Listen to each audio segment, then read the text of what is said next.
Welcome back to another episode on Lafcadio Hearn's A Living God.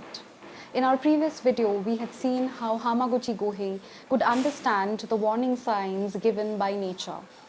He remembered the words of his ancestors and he rightly figured out the meaning of that monstrous ebb in which the waves of the sea moved away from the shore towards the horizon. In a desperate attempt to save almost 400 villagers, he started to set the stacks which were kept ready for sale on fire, in which he had invested most of his capital. He did not hesitate to set fire to these stacks of rice in order to save all the villagers. His young grandson thought that Hamaguchi Gohei perhaps was mad and started crying. But Hamaguchi Gohei did not have time to explain this to the young boy. Let's see what happens next. Hamaguchi went on firing stack after stack till he had reached the limit of his field. Then he threw down his torch and waited. So he burnt all the stacks of rice, and you can understand how many of them were there because he almost reached the edge of his field by the time he finished lighting fire on all the stacks. And he waited for someone to notice. The acolyte of the hill temple, acolyte means the assistant of the priest, observing the blaze, set the big bell booming, and the people responded to the double appeal. And what happened as a result of this? The acolyte noticed the fire, he started ringing the huge temple bell. And the moment this was done, the people who were down in the village preparing for the festivities, they turned backward and noticed both these things. One, that the field was on fire, and the bell. These two are the double warning signs that attracted the attention of the villagers below. Hamaguchi watched them hurrying in from the sands and over the beach and up from the village, like a swarming of ants, and to his anxious eyes scarcely faster. So they tried to move as fast as possible towards the fire, up the plateau, but in Hamaguchi's eyes, because he knew that they do not have a lot of time, everything seemed to be slower, and he felt that they were scarcely faster means they were barely faster. For the moments seemed terribly long to him, and he could not have waited because the moments seemed too long and the impending danger was almost knocking at their doors. The sun was going down.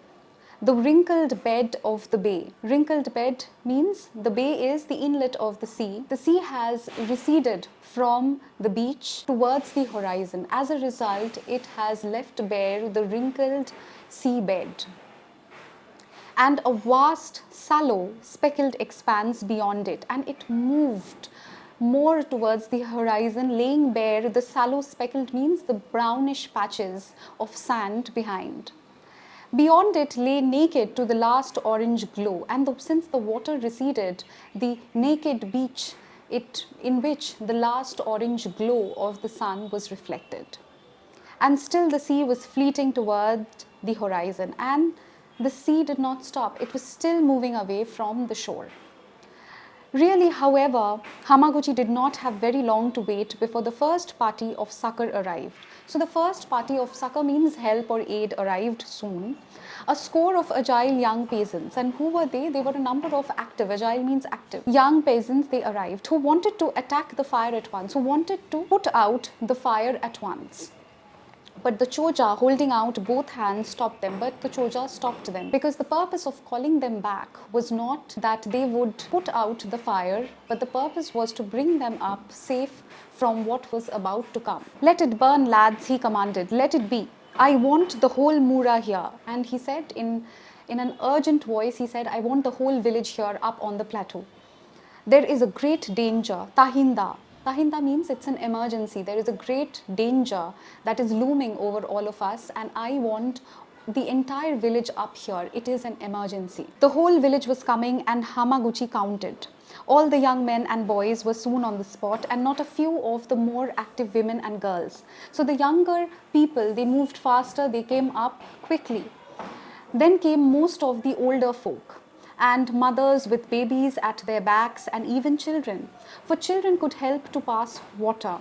and the elders, too feeble to keep up with the first rush, could be seen well on their way up the steep ascent. So they were climbing up the hillside.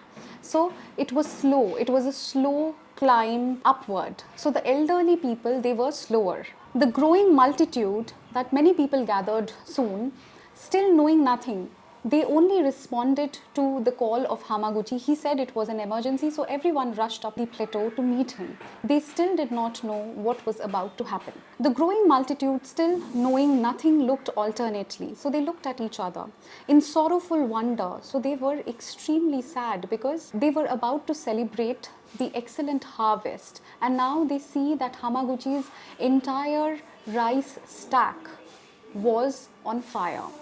And as a result, they wanted to know what happened, what led the Choja to do such an act, and what will happen now. So they were filled with sorrow for their beloved Choja, at the flaming fields and at the impassive face of their Choja. So nothing could be understood by looking at Hamaguchi's face. He was impassive, he expressed no emotion.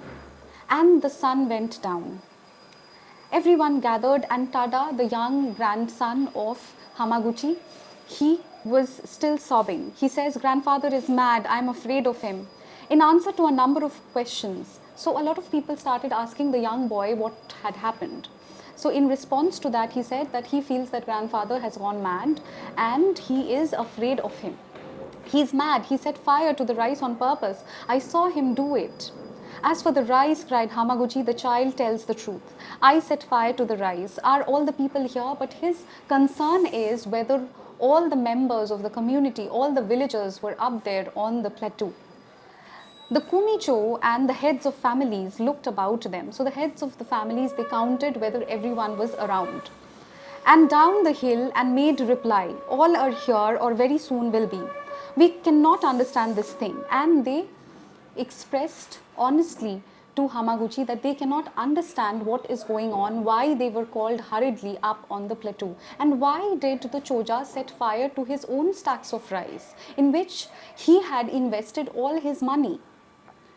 "Kita," he points towards the sea, shouted the old man at the top of his voice, pointing to the open.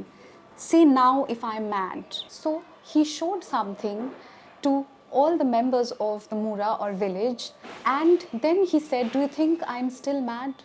We need to find that out in the next video.